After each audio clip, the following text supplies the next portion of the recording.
about your particular situation. I want to talk about this lesson in a way that I'm coming from both perspectives. I'm coming from both sides of the coin in terms of the employer side and also in terms of the employee side. So this is not a lesson where I'm just attacking the employee level or the employer or being employed. I'm not attacking those things.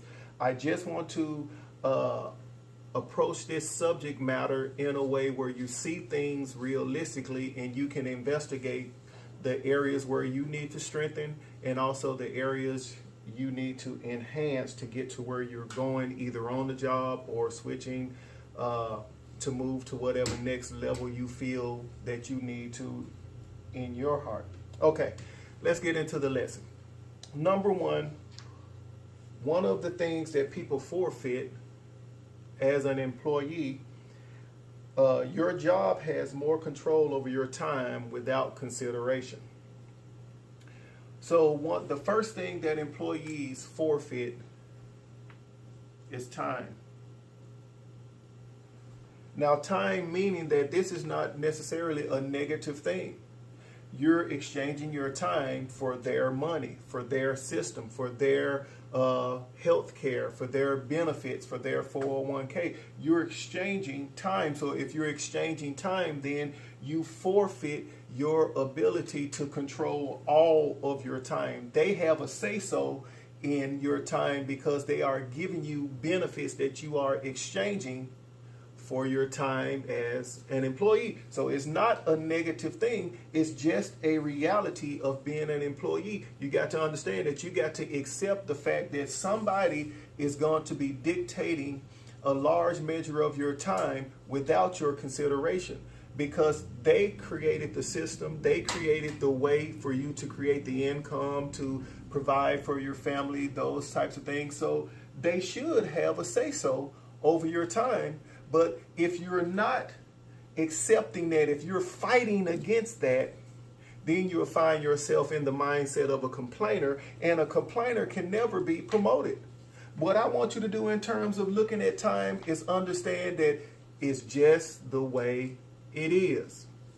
You have bought into a system that you felt like that would be very, very beneficial for your life. And in exchange for that, they ask for your time, number one. Number two, you can be easily replaced because the job created the standards of value for your particular position. So number two is you forfeit on some level authenticity, which I'm having trouble spelling that, so I'm just gonna put authentic. That way I have less unspelled things on the board. Okay. Because they have created the job description. They said that this job, this is what it entails. This is how much we're going to pay you for this particular job. We're going to do the training to get you to do the job. Because it's not necessarily a natural gift that you were born with, you forfeit on some level the authentic you, your natural gift. Now, your gift can show up as you're trained in the job. Your gift shows up because that's the only way you can actually get good at a job. Your gift has to be adapted to what you're doing so that you can be productive in what you're doing. But on some level, you give up your authentic self, and you're trained the same as the person right next to you. The knowledge level is the same as the person right next to you. There's really nothing necessarily special about you because the job don't need you necessarily to be special. They need you to be compliant with the description that they have set up for your particular function. So you forfeit on some level authenticity. I'm gonna get that word right somewhere in this video. Number three, many people spend all of their youthful strength and vitality on a job that is not in line with their passion. Number three, you forfeit youthful strength.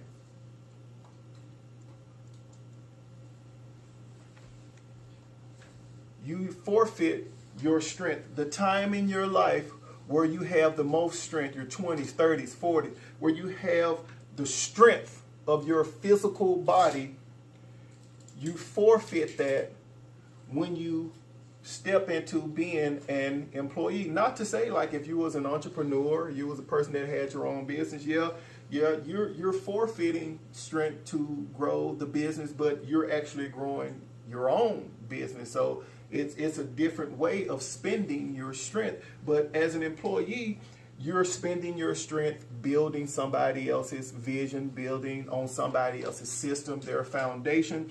And again, this is not a wrong or right. I'm not beating up on any type of company, nor am I giving you validation as to quit your job or to move on. I'm not saying any of those things. I'm saying it's just the way it is. And if you're going to spend your strength at a place, you might want to consider making their experience as more enjoyable as possible. Get as much out of it as possible.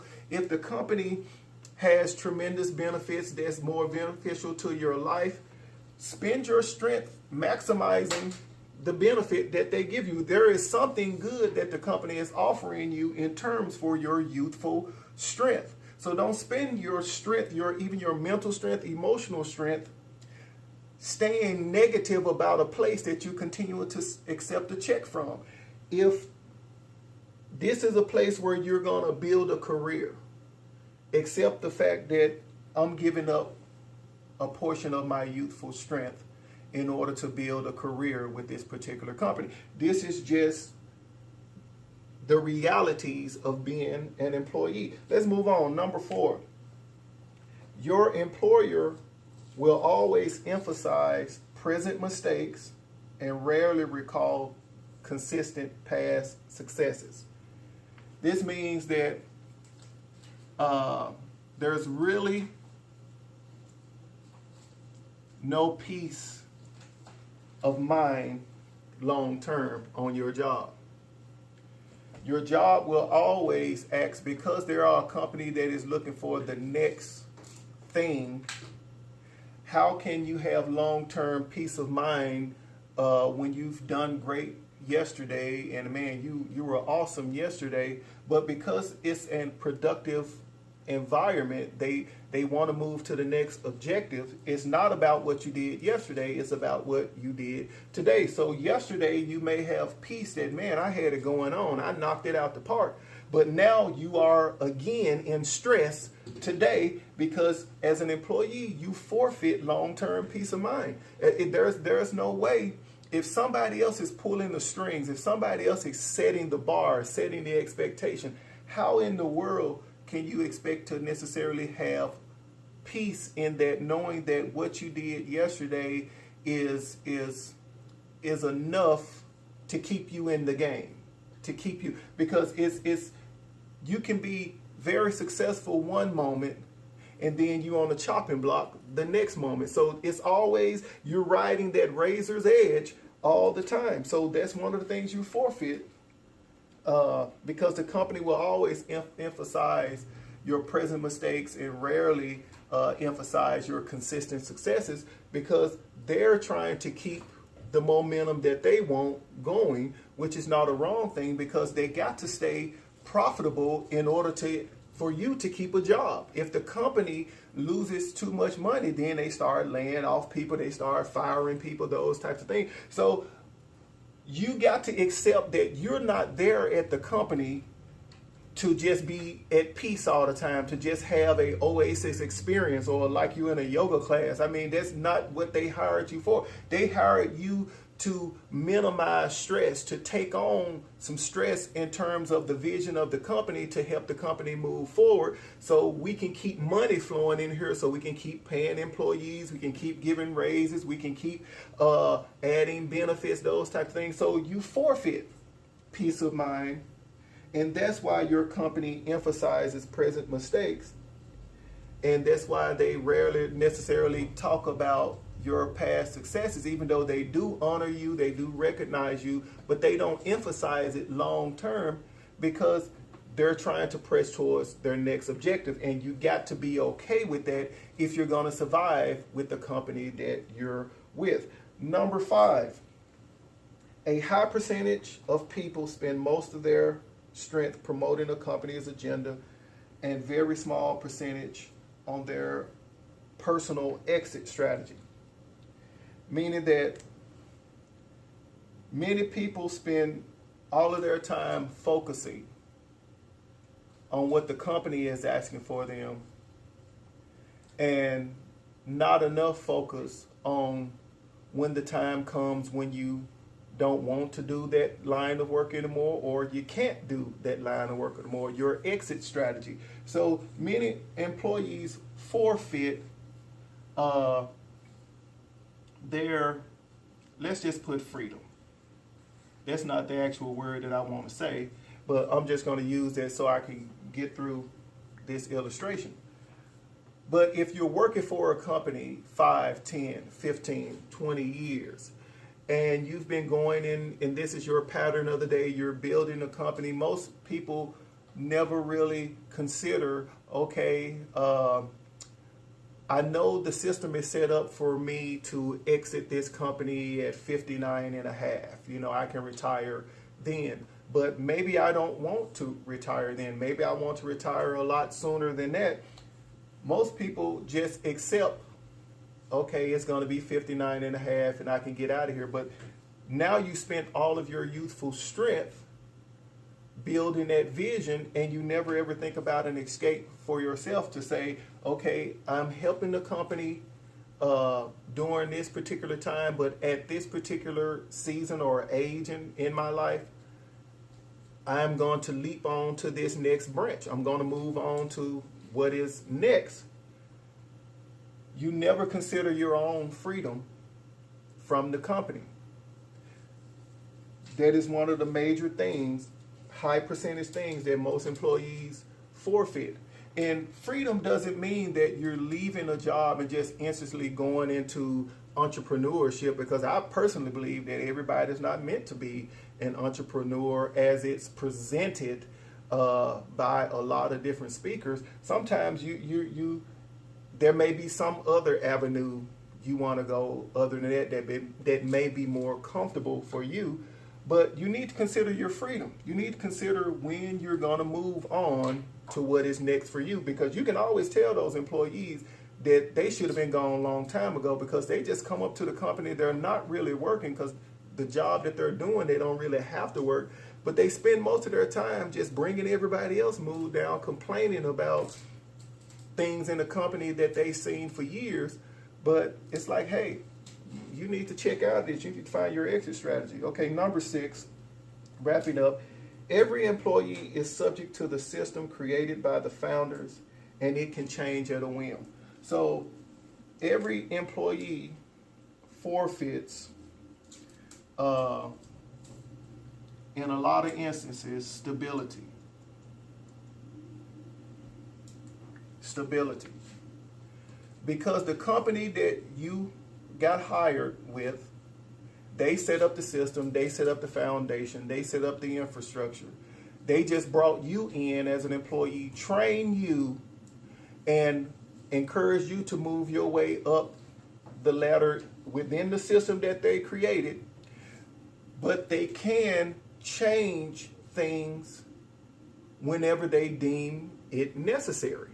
They can change the benefits plan, they can change the health plan, they can change the 401k, they can change the pay rate, they can change the trajectory of where the company is going, because why? They created the system. You are the employee brought into the system, and because someone created the system, there is not really any stability or security when somebody else has created something that you have brought in. It's literally like buying a room in somebody else's house. It's like, yeah, you bought the room in the house, but it's still somebody else's house.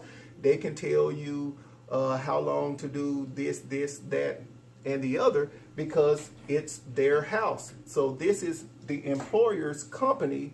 And so because you're brought in, you got to accept that if this situation is not stable for me, then I don't need to be delusional about that. And there's a lot of employees that are very delusional. You think you with a safe, secure company, but if you pay attention, you can see at every turn, at every angle, there was moments where you really should have been fired, or you really could have been laid off. It's so many instances that could happen, because stability is not necessarily what they offer, because they're making all the decisions. How would they know what is best for you? How would they know what suits your life? Because they're considering the life of the business they're trying to keep alive, which is fair. Which is fair. Number 7, finishing. A job pays according to the defined needs of the company. Your personal work growth might be considered valuable based upon your job description. So if the company created the defined description, they created the pay for your position based upon your job description. They brought you in, they trained you for the position. And then they tell you, hey, we're going to pay you this amount of money. Many employees forsake, they forfeit. I'm just going to put leverage.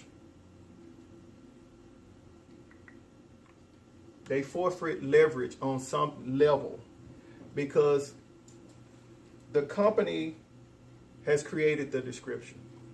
They created the pay scale. They brought you in, they trained you.